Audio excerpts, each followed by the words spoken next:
Hello guys, Meenakshi daughter के morning के mini blog में आपका स्वागत है। जैसे कि ये ब्लॉग होता है मेरा गणेश पुराण का, तो इसमें हम फतेहनामा, तो आज गणेश पुराण के तृतीय अध्याय की ओर हम चलते हैं।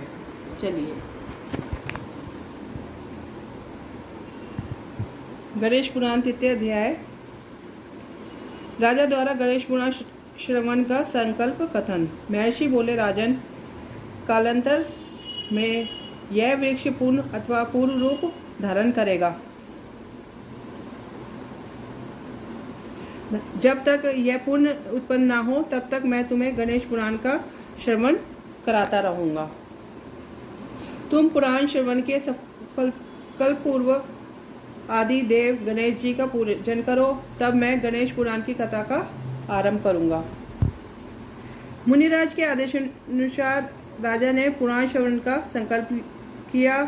उसी समय राजा ने अनुभव किया कि उसकी समस्त पीड़ाएं दूर हो गई हैं। दृष्टि डाली तो कुछ रोग का अब कहीं चिन्ह नहीं था, शेष नहीं रह गया था।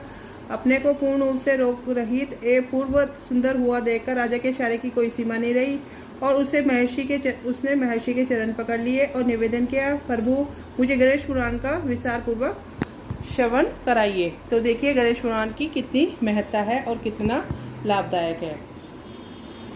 महर्षि ने कहा, राजन, यह गणेश पुराण समस्त पापों संकटों को दूर करने वाला है। तुम इसे ध्यानपूर्वक सुनो। इसका श्रवण गणपति भक्तों को ही कराना चाहिए, अन्य किसी को नहीं। कलयुग में पापों की अधिक वृद्धि होगी। लोग कष्ट सहन में असमर्थ एवं अल्पायु होंगे। उनके पाप को दूर करने का कोई साधन होना चाहिए। इस विचार से महर्षि वेदव्यास ने मुझे सुनाया था। उन्हीं की कृपा से मैंने भगवान गणेशाध्यक्ष के महान चरित्रों को सुनने का सौभाग्य प्राप्त कर सका था। महाराज भगवान गजानन अपने सरल स्वभाव वाले भक्तों को सब कुछ प्रदान करने में समर्थ है।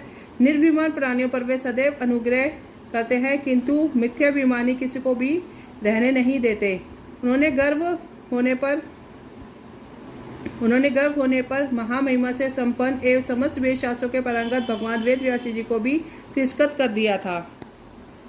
उनके हृदय में अपने पराये, बलि, निर्बल या मूर्ख विद्वान का कोई भी भेद नहीं है। अभिमानी मनुष्यों का अभिमान खंडन करना तो उन्होंने अपना बहुत आवश्यक कर्म मान लिया है। राजा ने इशारे से पूछा, प्रभु, भगवान वेदव्यास जी तो समस्त दुर्गुणों, दोषों, दुर्बलताओं से परे पूर्ण ज्ञानी और भगवान नारायण के ही अंशावतार माने जाते हैं। उनमें अभिमान का आविर्भाव कैसे हो गया? कृपा कर यह सभी बातें बताने का कष्ट करें। महर्षि भृगु ने कहा, राजेंद्र, वेद व्यासी ने वेद के 4 विभाग कर उनको पृथक पृथक संहिताएं बना दी, जिससे उनका रहस्य समझना कठिन नहीं रहा। उनके उस अपूर्व कार्य की विद समझ में बड़ी प्रशंसा हुई। इससे उन्हें अपने घर अत्यंत गर्व होने लगा। फिर उस वेद ज्ञान को अधिक सुलभ करने के उद्देश्य से उन्होंने पुराणों की रचना आरंभ की। अब वेदव्यास की बुद्धि का भ्रमित होना, वेदव्यास की बुद्धि कैसे भ्रमित हुई, इसको मैं आपको कल सुनाऊंगी, क्योंकि थोड़ा थोड़ा ही पढ़ के सुनाना बहुत है, ताकि ज्ञान जो लेना है हमें अपने शास्त्रों से वो मुझे भी प्राप्त हो सके और आपको भी प्राप्त हो सके। तो ओम गण गणपते नमः। आपका दिन शुभ हो, साथ में मेरा भी। सबको नवरात्रि के दूसरे दिन की शुभकामनाएं। जय माता दी।